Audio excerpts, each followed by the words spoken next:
Hulk ছোটবেলা থেকেই পড়াশোনায় খুব অমনোযোগী ছিল, তাই শিক্ষকেরা তাকে প্রায়ই বকত। সময় যেতে যেতে হাল্ক পড়াশোনা থেকে আরও দূরে সরে যায়।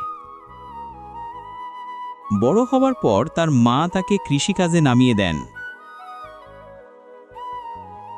মাঝে মাঝে তাকে ইট ভাঙার কাজও করতে হতো। একদিন কাজ করতে করতে হাল্ক ভাবতে লাগল, এভাবে কি জীবন কাটানো যায়? আমারও একটা ভালো ভবিষ্যৎ দরকার। এই উপলব্ধি থেকেই সে আবার নতুন করে পড়াশোনা শুরু করল। শিক্ষকরা তাকে আগের চেয়ে বেশি উৎসাহ দিতে থাকে।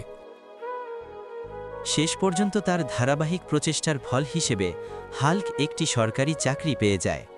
এখন সে সবাইকে শুধু একটাই কথা বলে, পরিশ্রম করলে মানুষ নিজের ভাগ্য নিজেই বদলাতে পারে, তাই পড়াশোনায় মনোযোগী হও নিজের ভবিষ্যতের জন্য।